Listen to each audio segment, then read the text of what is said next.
Oyentes acá entrando en calor ya para comentarles las principales novedades de esta jornada electoral que ha dejado a más de uno sorprendido. Hemos escuchado ya que de alguna forma hay una segunda vuelta, efectivamente hay. Parece que en esta segunda vuelta, insisto en esto, van a entrar 3 candidatos según los propios pronósticos del Consejo Nacional Electoral.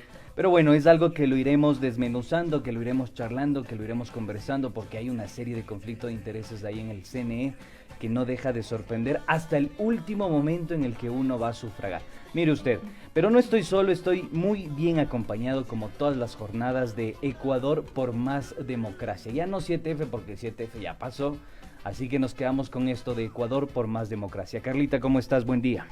Hola mi querido Andresito y nuestros queridos oyentes de Pichincha Universal, como siempre gracias por acompañarnos todas las mañanas de la 95.3 de FM y 94.5 FM al noroccidente de la provincia de Pichincha. Gracias en el mundo entero, quienes nos siguen a través de www.pichinchacomunicaciones.com.es y obviamente también en las redes sociales. Del día de ayer, una jornada extenuante, una jornada desde soleada hasta un poco atropellada para todos y todas los ecuatorianos. Algunos tuvimos la dicha de ir votar rapidito, de que todo estuvo en orden, otros no corrieron con la misma suerte. Sin embargo, se vio también que los ciudadanos y ciudadanas lo que querían era votar, era hacerse presente con su voto responsable en las urnas y bueno, al parecer eso fue lo que dijo el CNE. Sin embargo, el día de hoy haremos un análisis, mi estimado Andrés y queridos oyentes, sobre los resultados del día de ayer, sobre el manejo que tuvo el Consejo Nacional Electoral, sobre los resultados previos del conteo rápido. No sé si insistir en el manejo, hay que abordarlo obviamente, pero más que nada insistir en cómo se va a dirimir esta situación política, las estrategias que se van a utilizar, porque tenemos puntos de vista encontrados. Hace poco hablábamos con Alexis en función de los testimonios que él ha recolectado, yo también en función de los testimonios que he recolectado. Parece que va a ser una contienda bastante apretada y evidentemente tienen que innovar, tienen que ampliar los repertorios. Me parece que tienen que construirse nuevos marcos de interpretación por parte de los candidatos y vincularlos a mensajes claros y efectivos con la ciudadanía. Me parece que va a ser una contienda bastante acalorada y pues bueno, vamos a ver qué nos depara el futuro. Nos queda hasta el 11 de abril entonces para conocer nuevamente y vernos nuevamente en las urnas, las y los ecuatorianos en un nuevo proceso democrático. Pero vamos con nuestro programa, continuamos nosotros como siempre con el pajarito que nos dice al oído lo que sucede en las redes sociales y él es ¿Qué dice Larry? Vamos ahí.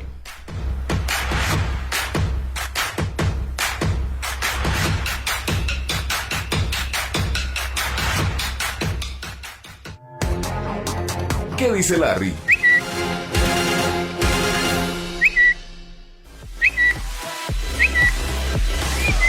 Volvemos entonces a estudio, acá tu estudio, tu casa, Pichincha Universal, solo Pichincha Universal. No dejes de sintonizarnos por la 95.3 en la capital de los ecuatorianos, la 94.5 en el noroccidente de la provincia de Pichincha, Esmeraldas, Manabí, Santo Domingo de los Áchilas. Muchísima atención, póngale por favor, porque es necesario que nosotros contextualicemos los sucesos del día de ayer.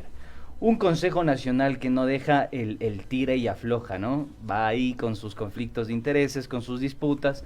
En primera instancia sale Diana Tamaín a mencionar que efectivamente Yacu Pérez Guartambel pasaría a una presunta segunda vuelta. No lo dijo en esas palabras, lo evidenció con las cifras y los datos. Y después Enrique Pita, el consejero de Creo, dentro del Consejo Nacional Electoral, asegura que en realidad pasa Guillermo Lasso.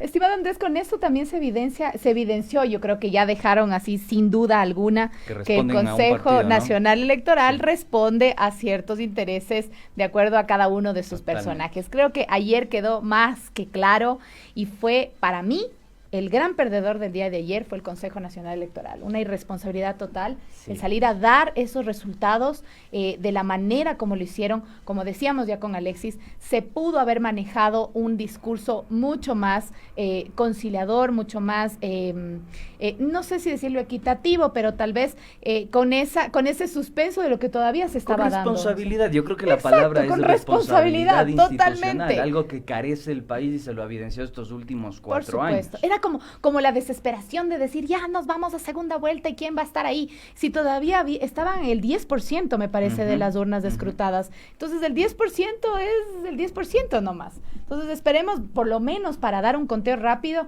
al menos un 50%. Sin embargo, eso fue lo que sucedió el día de ayer y justo lo estaba conversando Andrés. Efectivamente, a ver, ¿qué nos arroja las tendencias del pajarito azul de Larry de Twitter? Para que la gente nos comprenda, ¿qué nos arroja? El día de ayer, Yacu Pérez Huartambel, el que presuntamente ya estaría en segunda vuelta, según los datos generales del Consejo Nacional Electoral, que le dan el 19.80% hasta el momento, ¿sí? ¿Qué dice Yacu? Yacu dice lo siguiente: lo que ganamos en las urnas no vamos a perderlo en las mesas. Les invito a unirse en una vigilia para cuidar el voto de millones de ecuatorianos en el CNE de Quito. Tenemos que hacer respetar la voluntad del pueblo. Yacu presidente, nos dice él. Tomemos en cuenta que también, a mí me parece cómico, gracioso esto, pero me parece que también es parte de la irresponsabilidad política con la que ciertos actores manejan su perifoneo, sus discursos, su forma de construir o generar opinión. Y es que Yacu también anunció y dijo que habían hackers chinos y estadounidenses que pretendían vulnerar su proceso de conteo, arrebatarle totalmente lo que él consideraba haber ganado en una primera vuelta, fíjese usted. Y después posteriormente dice, bueno, a la final sí, parece que estamos en la segunda vuelta, pero es porque estos hackers nos están haciendo ataques desde Estados Unidos, desde China, y no van a permitir que nosotros ingresemos a esta contienda electoral. Lo que me llama la atención porque es una irresponsabilidad absoluta, una improvisación absoluta, y sobre todo no existe la evidencia, y si existiera hay que denunciarla, porque esto de anunciar discursos de manera arbitraria y sistemática, claro, sin sin ningún pruebas, tipo de asidero, vulnera el proceso que ha convocado a millones de ecuatorianos, ¿no?, a las urnas. Sí, es realmente una irresponsabilidad, justamente como dice Andrés. Y quiero mandar un saludo porque nos están mirando en estos momentos a través de las redes sociales desde Soria, España. Dice, buenos días, José Castillo Alberca. Una manada hermosa también nos está mirando desde España, Verónica Zambrano. Un abrazo gigante para quienes nos siguen en redes sociales. Luigi Mora, Jorge Molina, Lenin Escobar, desde La Maná en Cotopaxi. Así que un abrazo gigante. Pablo Esparza también. Santiago Pérez Duque nos está mirando. Ahí nos manda saludos. Así que gracias a quienes se conectan con nosotros también en las redes sociales de Pichincha Comunicaciones y obviamente nuestras redes sociales personales. Continuamos con lo que nos dice el pajarito azul de Twitter, mi estimado Andrés, que el día de ayer estuvo como canguil estaba ayer. Tin, tin, tin, tin, tin, tin. El mejor culebrón democrático. Sí, totalmente. Pero vamos a escuchar justamente lo que dijo Diana Atamaín en pocos minutos después de que se cerraron ya las elecciones, sí, más o menos alrededor de las 9 de la noche fue, y dando los resultados, poniendo a Yacu Pérez en segundo puesto. Así que escuchemos lo que dijo Diana Atamaín el día de ayer.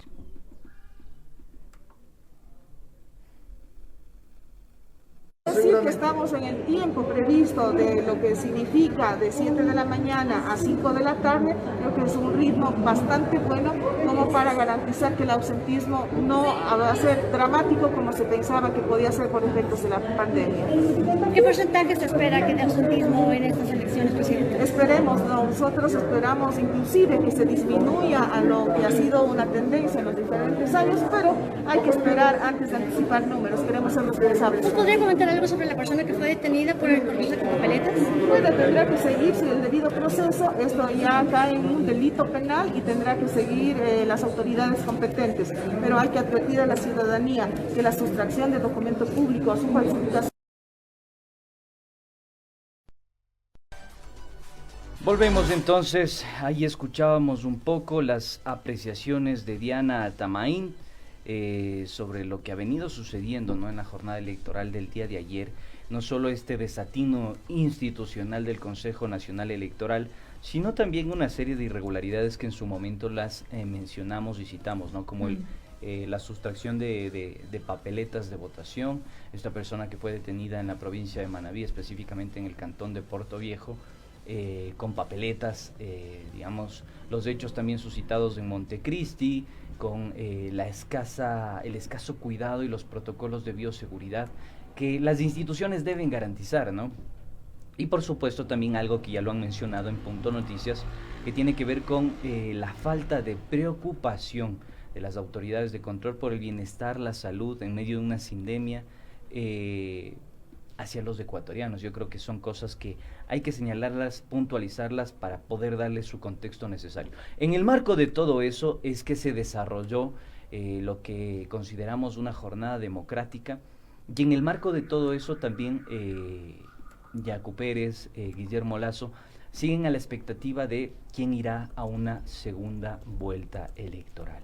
Recordemos que todavía no están los resultados completamente contabilizados, los datos hasta el momento. Los datos hasta el momento con el total de actas procesadas dan un 97.56%, falta todavía completar ese 100%, pero Andrés Arauz se encuentra en primer lugar con el 32.20%, en segundo lugar está Yacu Pérez con el 19.80%, tercer lugar Guillermo Lasso con el 19.60%, y la sorpresa que realmente refleja muchísimo la capacidad de innovación y por supuesto estos recursos estilísticos que han logrado construir nuevos marcos de interpretación, Javier Hervas, ¿no? Con el 16.02%. Andresito, yo no sé si es que realmente es una sorpresa lo del señor Hervas, porque la izquierda democrática lo que está demostrando ahí es que un partido político que todavía está vivo, un partido político que tiene historia además, que tiene muchísimos años de carrera política, y se está evidenciando simplemente en las urnas el voto de sus seguidores, de la gente que ha estado con la izquierda democrática, y bueno, eso le da el cuarto lugar al candidato Hervas. Entonces, ¿tú sostienes que no hay una innovación, renovación política en la izquierda democrática? Más que nada, yo creo que no es una sorpresa que haya quedado en cuarto lugar, porque claro, todo el mundo daba el primero, el segundo y el tercer puesto, de eso se habló durante todo este tiempo de carrera política en esta última contienda, pero nadie hablaba del cuarto puesto. Entonces, el que Hervas haya quedado en cuarto puesto, para mí no es una sorpresa, porque la izquierda democrática sigue siendo un partido fuerte, histórico en el país, y bueno, ahí están los resultados. Sin embargo, a mí que me causa bastante sorpresa es el Partido Social Cristiano, especialmente con los resultados en Guayas. Siendo tan fuerte el Partido Social Cristiano, tomando en cuenta que su candidato era Guillermo Lasso, gana, Andrés Arauz gana en Guayas. Entonces, esa para mí es una mayor sorpresa, más que la del señor Hervas, que a la final la izquierda democrática tiene como ahí su fuerza política histórica. Yo creo que las dos son una sorpresa. Sí. Voy a decirlo por qué. Porque para mí el partido de la izquierda democrática era un partido que realmente atravesaba por un proceso de transición, una crisis, si bien es histórico, no tenía el peso político que ha tenido en otros episodios de la historia ecuatoriana. No es el partido de la izquierda democrática de Rodrigo Borja. Claro. Y creo que de alguna forma eso evidencia un recambio, ¿no? Ayer también escuchaba la intervención de Vilma Andrade, en el que decía que han hecho un esfuerzo muy importante por generar ese recambio generacional, por activar la militancia, por desplazarse en todo el territorio nacional, y también por hacer una campaña bastante eficiente. Yo creo que diferente, ¿no? La ventaja del partido de la izquierda democrática y de Javier Hervas es que logró interpelar a un nivel etario que ninguna de las candidaturas logró hacer, lo que tiene que ver con los millennials, ¿no? Estos sentidos que están optaron por las redes sociales. Alrededor de los millennials, yo creo que tuvo un impacto bastante eficiente, y de alguna forma también demuestra que es un punto en el que las personas que pasen a una segunda vuelta, en este caso Arauz, y si se confirma Yacu Pérez, deben tomarlo en cuenta, Por supuesto, le fue bien vestirse de viuda al señor Hervas. Parece que le funcionó. Parece que le funcionó mostrar la changa a don Hervas. Le fue bien con ese voto juvenil, al parecer, justamente lo que decía Andrés Durán. Bueno, pero estamos analizando también los últimos resultados. Hasta las 5:40 de la mañana se ingresó el 83.5% de las actas y la diferencia es de el 0.18%. A favor de Yacu con respecto a Lazo son 14,000 votos de diferencia. No han ingresado datos de 6,598 actas hasta la madrugada de hoy.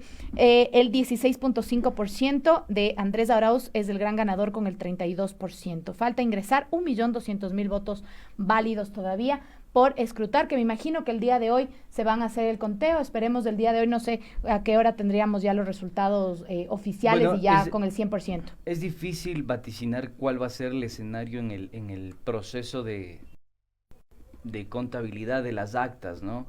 No sabemos cómo van a anunciar, ni en qué horario exacto van a anunciar ya el cómputo final de las actas procesadas. Sin embargo, yo creo que hay que hacer hincapié muy importante en cómo mismo se va a ir dirimiendo esta situación de una coyuntura que se va tornando más crítica. Yo creo que la disputa va a estar muy fuertemente enraizada en el que es el segundo y el tercer lugar, en este caso entre Yacu Pérez y Guillermo Lazo.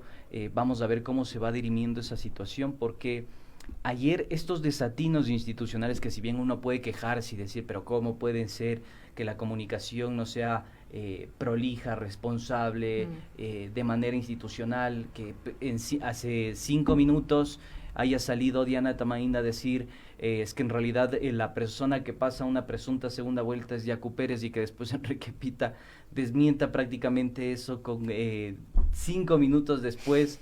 Yo creo que devela, más allá del disparate institucional. ¿Sabe qué parecía el día de ayer? Como cuando pedíamos permiso a los papás y el uno decía sí y el otro decía no, el otro a los 2 segundos, sí te vas, mijito, y después venía la mamá, no te vas a ningún lado, ¿qué mismo hago?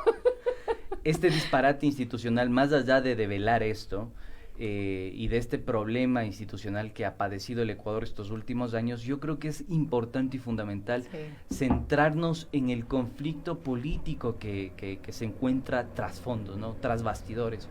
Y este conflicto político es permanente porque hay una clara injerencia de un triunvirato, como lo hemos dicho acá en repetidas ocasiones en Pichincha Universal, este triunvirato entre Lenín Moreno, el Partido Social Cristiano, Guillermo Lazo y Pachacuti.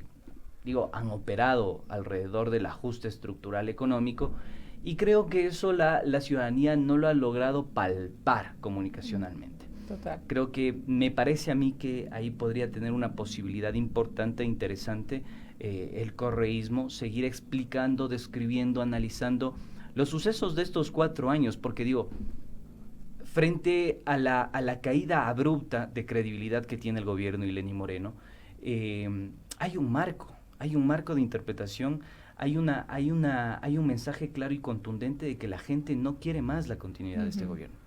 Lo paradójico, o el mensaje o la lección que nos deja esto, es que muchas de esas candidaturas han estado vinculadas a este gobierno. Claro. El caso del Partido Social Cristiano, el caso de Creo, que ha cogobernado con Lenín Moreno, y también el caso de Pachacuti, con sus 5 asambleístas que han legislado a favor del ajuste estructural económico. El pacto que tuvo también Yacu Pérez Huartambel después del paro de octubre con Iván Granda. Y todo el comportamiento político y el oportunismo, por qué no decirlo, en función de la investigación que se realizó, que la hemos titulado como El Camaleón. En función de eso también se develó que existe un conflicto, ¿no? Una especie de cogobierno, una especie de triunvirato donde varios actores han estado enquistados en este gobierno y han sido también responsables, no sé si intelectuales, pero sí materiales, de este ajuste estructural, de este neoliberalismo y de lo que ha golpeado el bolsillo de los ecuatorianos. Entonces, ahí tienen un claro ejemplo para explicar, describir. Me parece que hay la posibilidad de profundizar sobre quiénes son los responsables de que hoy por hoy tengamos prácticamente una crisis del 11% en la caída del PIB, el desempleo que supera al 1.500.000 de personas, de ecuatorianos, la crisis grave en términos institucionales. Yo creo que eso falta seguir explicando, analizando y describiendo. No seamos desmemoriados entonces, Andresito. Sí. Recordemos nuestra historia y es importante porque un pueblo que no se acuerda su historia está condenado a repetirla, como se le ha dicho constantemente. Pero también hay un análisis que se debería hacer, Andrés, y es que a la final, el día de ayer, estuvieron en la papeleta 16 candidatos, 16 contiendas políticas, 16 partidos políticos, a los cuales obviamente se metió recursos, se hizo toda la campaña electoral, y el que le sigue a Javier Hervas tiene solamente el 2.14%, que es Pedro Freile. Lucio Gutiérrez tiene el 1.76%, Gerson Almeida hasta este momento, ¿no? El 1.69%, Isidro Romero 1.81%. Entonces, ¿qué pasa con esas otras candidaturas? O sea, ¿estuvieron ahí de relleno? Me imagino que todas las campañas políticas tienen siempre un análisis previo durante la campaña electoral. Entonces, lanzarse a una campaña para llegar a estos resultados, no sé si es que es realmente un ejercicio que le favorezca a la democracia. Entonces, ahí también yo creo que hay que repensar mucho. A la final son 4 quienes llegaron como a la carrera electoral el día de ayer. ¿Y los demás? ¿Qué pasa con los demás? Un candidato por ejemplo, de Ruptura 25, que fue Juan Fernando Velasco, alcanza el 0.82% hasta este momento. Alianza País, Jimena Peña, el 1.53%. Entonces, con esos resultados, es que realmente no debería repetirse una campaña electoral de esta magnitud. Hablo de aquí a la siguiente contienda política. Con tantos candidatos, ¿le hizo bien a la democracia tener tantos partidos políticos? A ver, ahí está la pregunta que yo quisiera saber realmente. yo no sé si se pueda responder esa pregunta, pero sí me gustaría emitir un comentario en términos muy personales, es mi criterio. Me parece que este Consejo Nacional Electoral y la democracia que hemos vivido estos últimos años refleja muchísimo una cuestión que está vinculada a la atomización de la posibilidad de elegir, ¿no? Tenemos tenemos 16 candidatos, tenemos un mes de campaña, un mes y días de campaña electoral, y realmente yo creo que es muy poco tiempo para conocer las 16 propuestas que de alguna forma iban a ingresar en esta contienda electoral. Yo creo que partamos de ahí. Me parece que esto evidencia muchísimo que el gobierno, junto con las autoridades del Consejo Nacional Electoral, han jugado a esto, a tratar de inscribir la mayor cantidad de candidatos para que de alguna forma se genere una confusión, no se llegue a conocer con claridad cómo mismo es que pretenden gobernar, con qué plan de gobierno, etcétera, etcétera. Pero también ahí está la capacidad de ciertas candidaturas para poder construir un marco y justificarlo. Yo creo que eso es importante y ahí me parece que el trabajo de Javier Hervas fue muy efectivo y muy eficiente. Javier Hervas logró construir una campaña bastante jovial, bastante millennial, en un mes y días. Hace un mes y días nadie lo conocía. Así es Entonces, completamente cierto.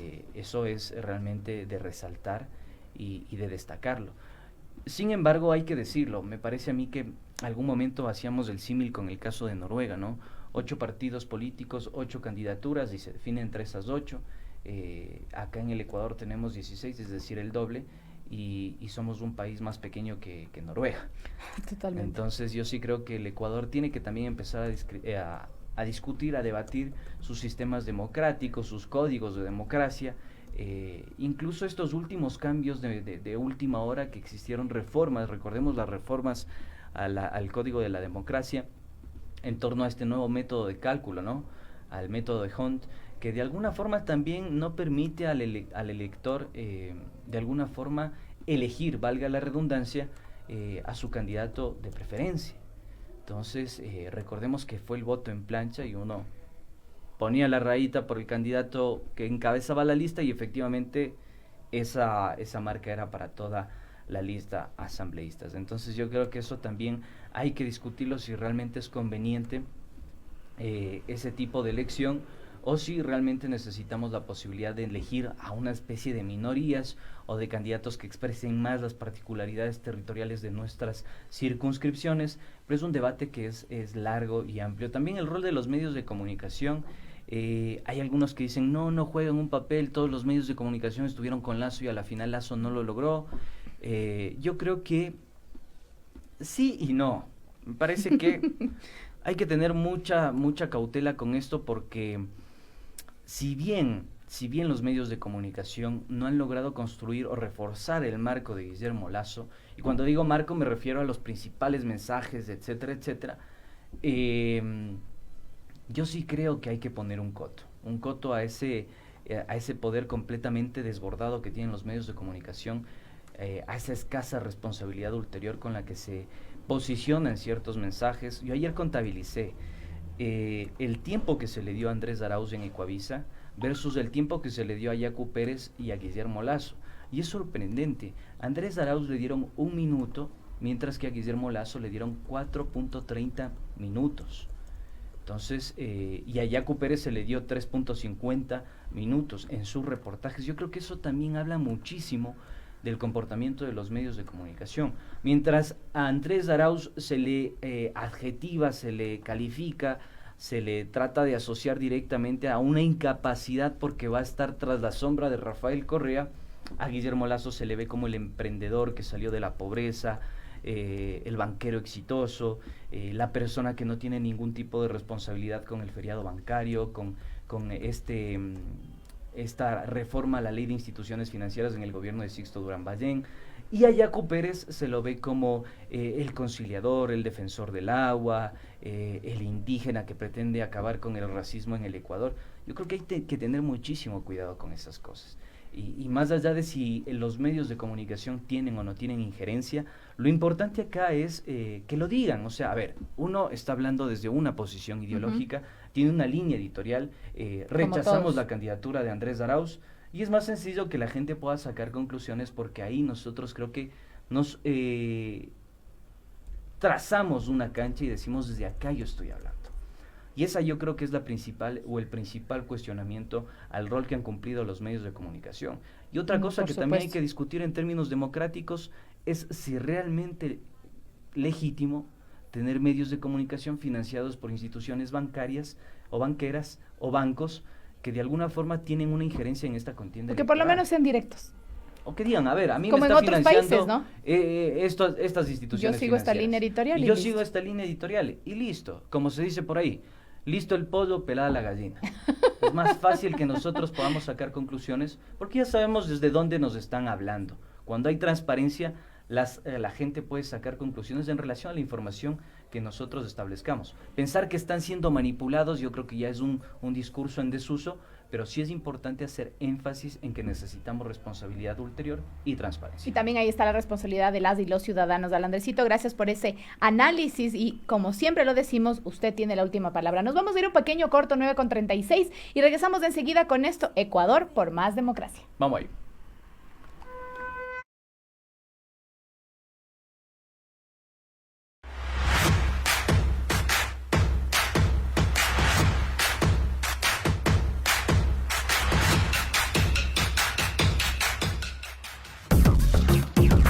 Aprovecha y pregunta.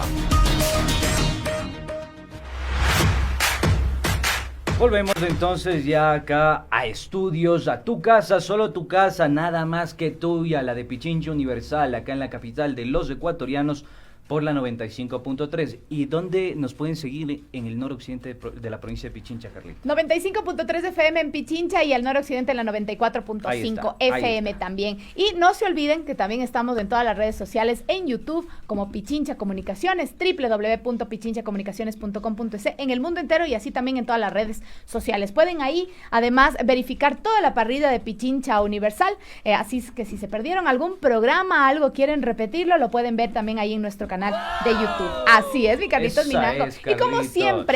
siempre, Oye, nuestros oye, micrófonos a propósito, abiertos. Perdón Dígame, que te robe la dígame, palabra, dígame. discúlpame, pero hay que felicitar a Carlitos, hay que Oh, felicitar a la Joa. oiga, Carlitos, hay que felicitar al equipo de qué producción. increíble, la Joa Me también. quito el sombrero. Sí. Qué garra de los compañeros A para la enfrentar cabeza esta de contienda. todo, Sí, realmente. Sí, sí, estuvo la Andreita, el Cris Maila, que siempre El está Cris ahí, Maila, que por ahí me está. reza para que deje de moverme en la cama. Que sí, le decía El al Andrés que doctor no se ve, que no Acosta. sepa. Doctora Costa, que llegó ayer a la medianoche a su Sí. casa. Realmente una jornada laboral bastante Que le han dejado en la ardua. parada de Chilibulo para coger el que bus, dice. vaya caminando a la casa, le han dejado al querido Adrián Acosta. Bueno, a todo nuestro equipo de Pichincha Comunicaciones de Radio La Calle también un abrazo Efectivamente. enorme. Fue un gusto trabajar con Sí, ustedes, sí, así sí. que muchas gracias por esa jornada. Creo que por eso nomás repetiríamos la Sí, segunda vuelta. hay que hacer por, el repituche, por hacer como otra se dice. otra jornada así ardua de trabajo y sobre todo de compañerismo. Muchas gracias también a nuestras compañeras administrativas que estuvieron aquí con También, nosotros ahí haciendo dándonos ahí un la barra, cafecito, organizando un todo. sanduchito, que no nos desmayemos. Sí, sí, Así sí. que muchísimas gracias a todos ustedes. Ya estamos con nuestro invitado, Ya mi estamos. estimado Andresito. Ya también. estamos ahí. Así que ya le queremos dar la bienvenida. Carlitos, antes de darle paso y darle la bienvenida, pues dele la bienvenida a usted.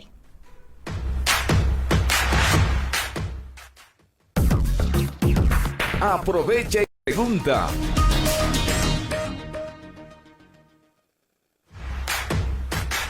Bueno, tenemos ya conexión con el candidato dirigente, analista también político, Pavel Muñoz. Lamentablemente hemos tenido un pequeño retraso en su entrevista, con la entrevista, pero bueno, son gajes del oficio, hay que entender, la coyuntura es crítica, demanda también de mucha opinión, demanda también a los candidatos tiempo, pero bueno, acá estamos para ir desmenuzando toda esta coyuntura que estamos viviendo en el país.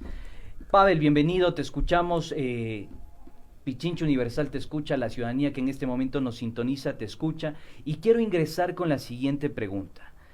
En vista del conflicto, del evidente conflicto institucional que tienen en el CNE, entre el consejero Pita, la presidenta Diana Tamaín y secuaces, estos datos de las elecciones que de alguna forma evidencian una especie de renovación en el caso de Javier Hervas, una especie de disputa igual forma entre Guillermo Lasso y Yacu Pérez. ¿Cómo ustedes pretenden enfrentar esta campaña electoral en una segunda vuelta?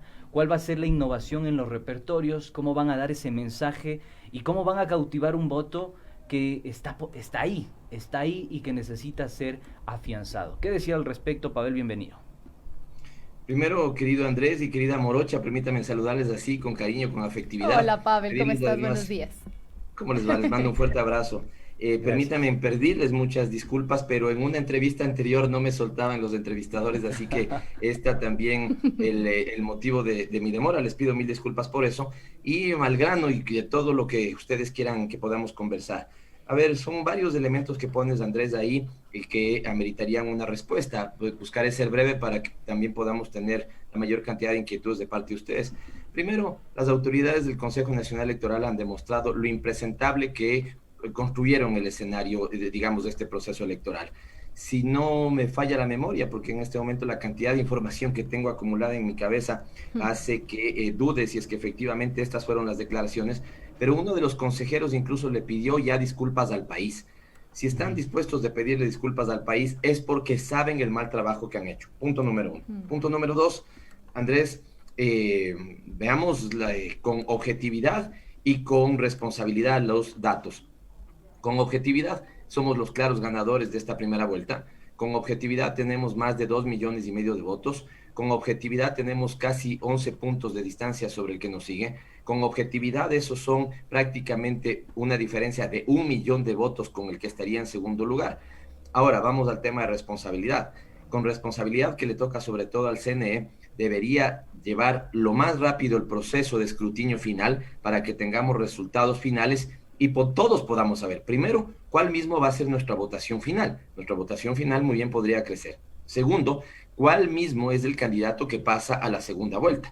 Y sobre eso, digamos, en este momento, con una diferencia de 20 décimas, si no estoy mal, en los dos candidatos que podrían pasar a la segunda vuelta, quien debe estar absolutamente pendiente y ser muy responsable de esto es el Consejo Nacional Electoral. Y finalmente, la parte más interesante de tu pregunta, Andrés, es cómo enfrentaríamos esta segunda vuelta electoral, y enfrentaríamos con muchas cosas ya hechas y con muchas cosas nuevas y renovadas. ¿Cuáles, por ejemplo, las ya hechas?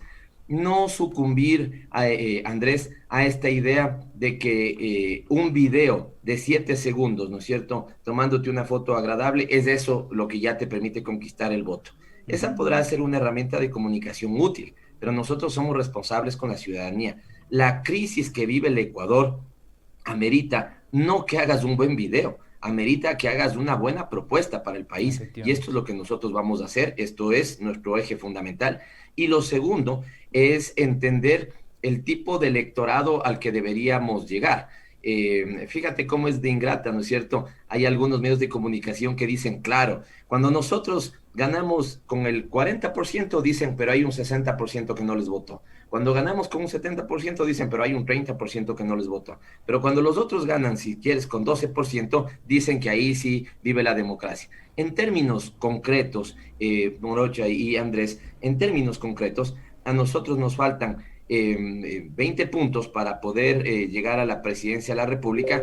A los otros les faltan, ¿cierto?, 40 puntos para llegar a la presidencia de la República. Así que es evidentemente claro que nosotros nos sostendremos en una propuesta que, digamos, sepa cómo llegar a ese electorado, que sea contundente en lo que le ofrece el país y que de alguna u otra manera busque los mejores acuerdos, no para las fuerzas políticas, sino los mejores acuerdos para que el país salga de la crisis en la que le deja el morenovirus. Pavel, permíteme insistir en una pregunta. Yo tengo una opinión al respecto de cómo se ha manejado en términos comunicacionales. Por ahí tal vez algún indicador en términos de conflicto sociopolítico, ¿no?, de estos últimos años. Creció el conflicto con el sector privado por los despidos masivos de personas. El tema de la salud también es una preocupación principal, el desempleo igual. Y a mí me da la impresión, esto en términos comunicacionales te lo digo, no hay evidencia fehaciente que asevere que en términos políticos sea así, pero a mí me da la impresión que en términos comunicacionales todavía siento una deficiencia en el ámbito de la Revolución Ciudadana. No se ha logrado construir un gran marco de interpretación alrededor de, por ejemplo, el desempleo, por ejemplo, la pandemia. Hay una serie de relatos escondidos todavía detrás de la pandemia. La misma propuesta de los $1,000 al millón de personas, me parece que también se fue muy de lo particular de lo general hacia lo particular y no a la inversa. Y además también este discurso que ha sido constante, no estoy diciendo que no sea así, constante y sistemático de la persecución política, de la revictimización. Yo considero que efectivamente hay una proscripción, una persecución política, pero no sé si en el electorado eso cale realmente. Entonces te consulto, ¿crees que hay la posibilidad de salir a proponer sobre la cancha, más allá de que existan propuestas efectivas, digo en términos comunicacionales, proponer sobre la cancha un juego más dinámico y dejar de jugar, digamos, a lo Barcelona, a la defensiva, más a lo agresivo, como Independiente del Valle, por ejemplo, y empezar a proponer en el campo de juego un ataque más sistemático, más coordinado, quizá más desmenuzado en cuanto a las propuestas, que realmente son muy buenas?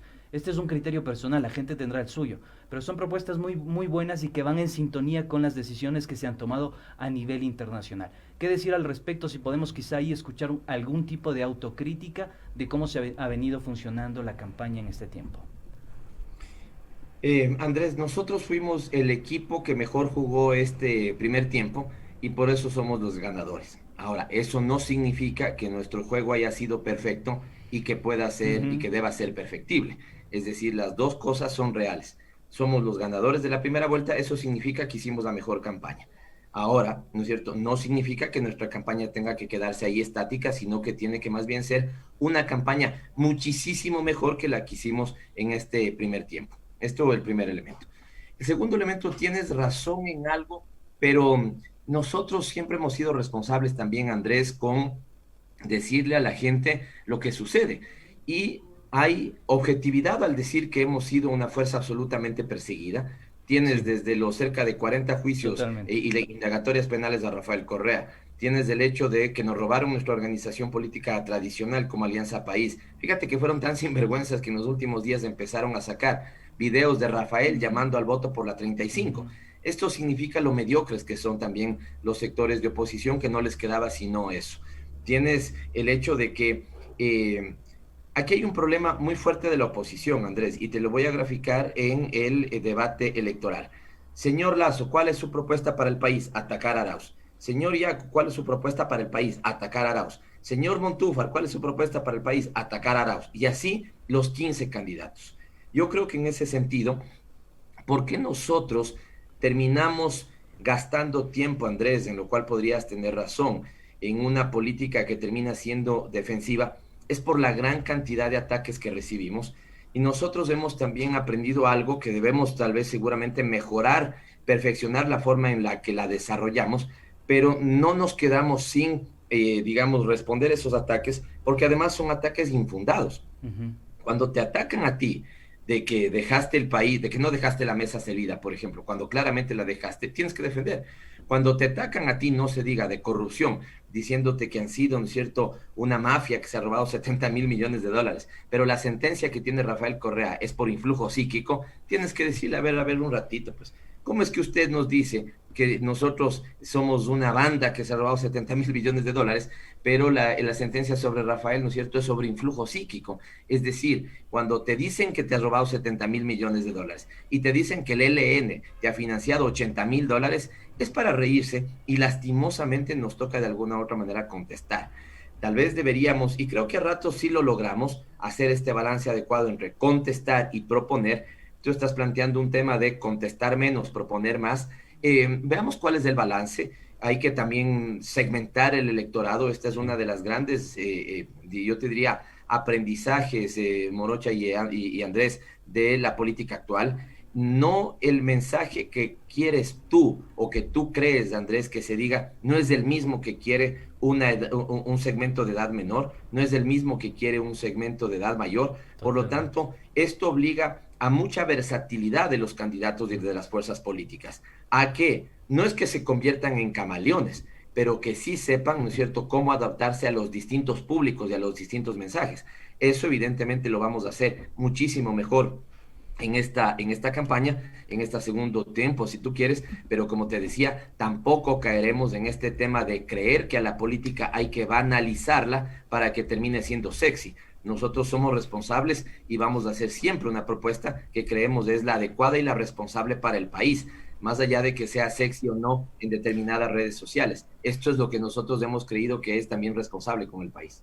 Ahí entonces, Pavel, también cabe poder hablar y analizar sobre las alianzas que se pueden empezar a dar ya en este segundo tiempo del partido, que es como estamos haciendo esta análisis, en esta segunda parte del partido, exacto. Pero justo hoy estaba revisando los resultados que hasta este momento están subidos en la página oficial del Consejo Nacional Electoral, y hablamos ya de que también cualquiera de los dos candidatos que gane las elecciones en esta segunda vuelta tiene que además gobernar, no gobierna solo. También está la parte legislativa, está también la Asamblea Nacional. Y aquí vemos que Unión por la Esperanza tiene un 28.20% de asambleístas nacionales, según estos datos que tiene el CNE.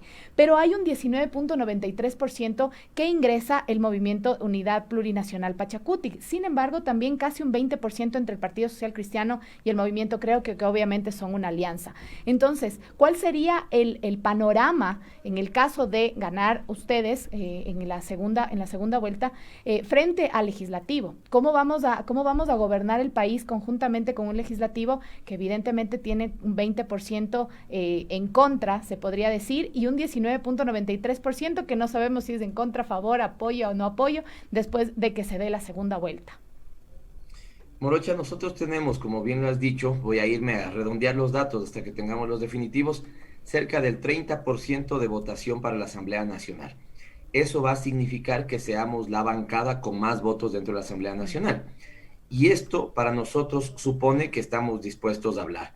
Tan dispuestos a hablar con las otras fuerzas como si hubiéramos sacado el 80% de votos, Morocha. Es decir, yo lo que te quiero decir es que no, porque tengamos, ¿no es cierto?, el 30, el 40, es que nos veríamos más obligados a hablar. Nosotros creemos que en este momento es fundamental un diálogo para salir de la grave crisis, ¿no es cierto?, que enfrenta el país.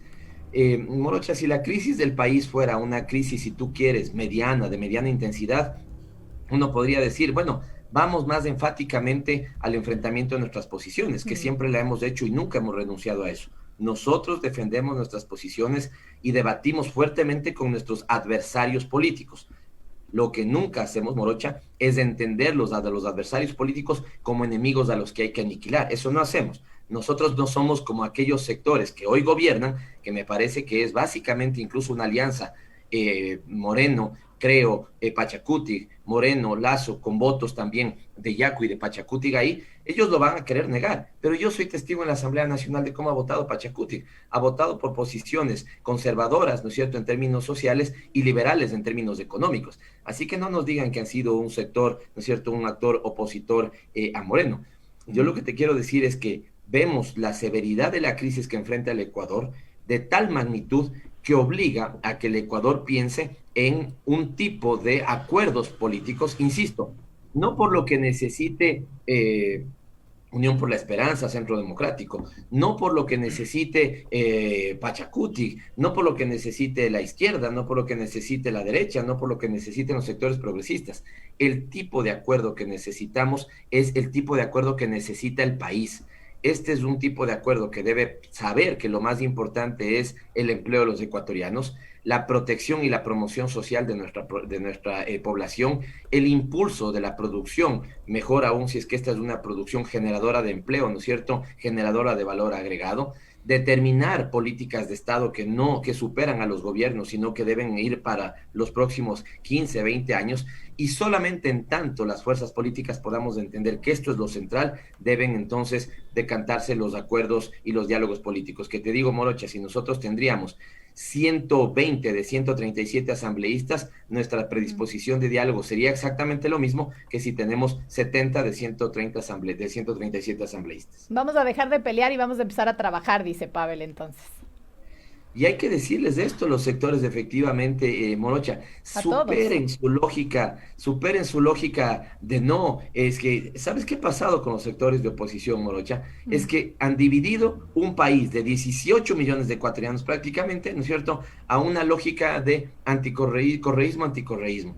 Y nosotros, que estamos de este lado de la revolución ciudadana, de lo que ellos llaman el lado correísta, les hemos dicho, oigan, no sean miopes, vean más allá. El país va mucho más allá de donde ustedes están haciendo la división entre supuestos buenos, supuestos malos, y construyamos el tipo de acuerdos que necesita el país. Ahora, ese tipo de acuerdos, claramente creemos, Morocha, no son los acuerdos que te plantea la derecha, ¿no es cierto?, representada en Guillermo Lazo, de decirte, estamos hechos pedazos, por lo tanto lo que cabe es más austeridad.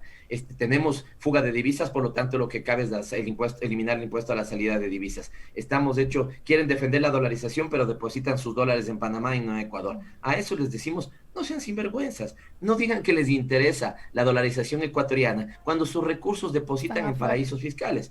O a los otros les decimos, póngase un poquito más serio, entendamos las condiciones estructurales del país. Esto no es una cuestión de exportar barriles de agua, esto es una cuestión, ¿no es cierto?, de construir el tipo de política y el tipo, si tú quieres, de acuerdos que necesita el país para salir de la crisis más profunda de toda nuestra historia democrática.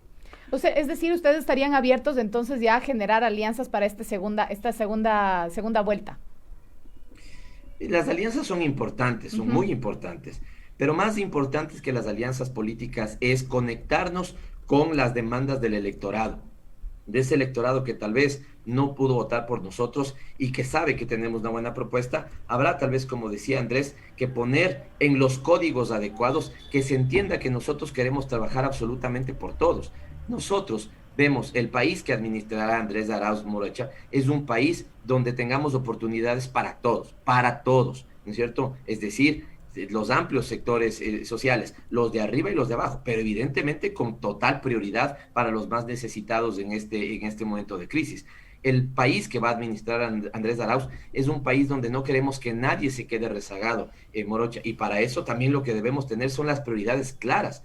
¿Cómo no va a ser prioritario en este momento que atendamos a las mujeres jefas de hogar que están pasando por la peor situación? ¿Cómo no va a ser prioritario en este momento para el país que recuperemos el trabajo y para eso tengamos que derogar la mal llamada ley humanitaria? ¿Cómo no va a ser prioritario en este momento para el país, Morocha, que impulsemos la producción? Pero sobre todo le demos mucho énfasis a la producción que más genera trabajo. Mientras eso se entienda, se va a entender que nuestra propuesta es la más consistente para salir de esta dura crisis que enfrenta el país. Pavel, permíteme ponerme en el rol de, no sé si decirlo, ¿no? De consultor, qué sé yo, no sé. Permíteme ponerme en el rol de analista para facilitar una interrogante que me parece importante. Por lo que yo veo y desde mi análisis muy particular, muy personal, tienen como tres frentes, ¿no? Primero, seguir construyendo esto de las propuestas, seguir informando, comunicando. Segundo, generar nuevos procesos de identificación con la ciudadanía, eso es evidente y necesario, específicamente donde la votación de la Revolución Ciudadana no ha sido tan efectiva. Y tercero, construir nuevos marcos, nuevos relatos, nuevas formas de seducir.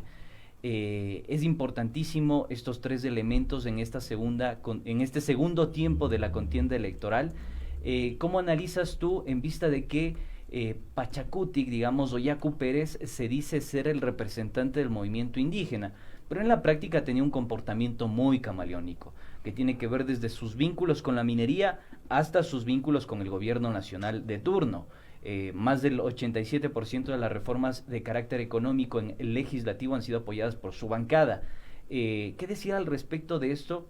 ¿Cómo ustedes van a generar este parte de aguas para que ese voto que tal vez no está tan cautivo termine viéndose reflejada en la votación a la Revolución Ciudadana?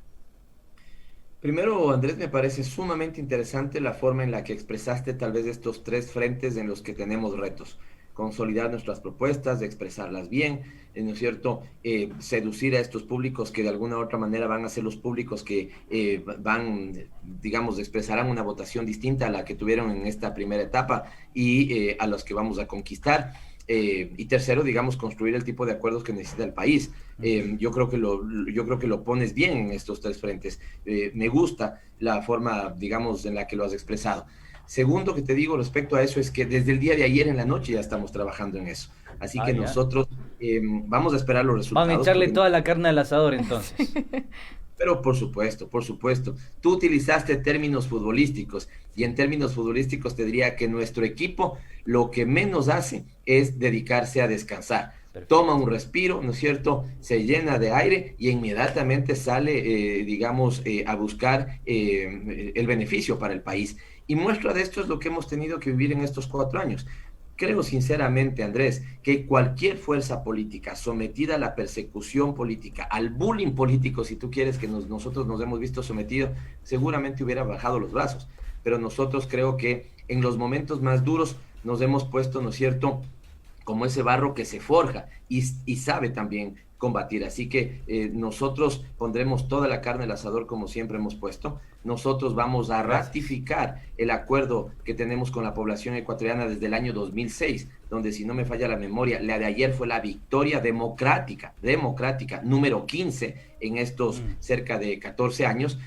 Así que eso es lo que vamos a hacer. Y finalmente te diría que esto lo vamos a hacer con absoluta responsabilidad, insisto, en estos tres frentes en los que tú señalabas, que te digo que ya estamos trabajando. Lo que tenemos es la convicción de que vamos a fortalecer nuestro elemento de propuesta, vamos a fortalecer los acuerdos con los sectores. No estoy pensando necesariamente en los acuerdos políticos. Yo creo, Andrés, que en este momento lo fácil es decir, a ver, así terminan las principales 4 o 5 fuerzas políticas, por lo tanto, ¿qué tipos de acuerdos políticos necesitas con ellas? Eso no es lo más importante, Andrés, porque los votos no son endosables. ¿Tú crees que si mañana dices, he llegado a un acuerdo con la fuerza política X? Nos quedamos sin tiempo, Pavel, acelérale la conclusión, por favor. Ya, no te van, o sea, los votos no son endosables en política, por lo tanto los acuerdos políticos son fundamentales, claro, pero más son los acuerdos con las organizaciones sociales que van a asegurar que en el país regrese la patria, el trabajo, el futuro y la dignidad. Que es lo que necesita el Ecuador. Entonces, gracias Pavel. Pavel Muñoz con nosotros de esta mañana en este primer programa. Te convidamos a una próxima, por favor. La segunda, el segundo tiempo. Por favor, y si es presencial, mejor para tomarnos un cafecito. Mucho mejor. Perfecto. Gracias, Pavel Muñoz, Gracias, Pavel, por estar aquí con nosotros. Este fue nuestro primer... Le vamos a decir, creo que vamos a quedarnos con el 11A. 11A Ecuador por más democracia. Lo vamos a pensar. Nos quedamos sin tiempo, queridos amigos. Como siempre mañana. lo decimos, ustedes tienen las conclusiones. Adiós.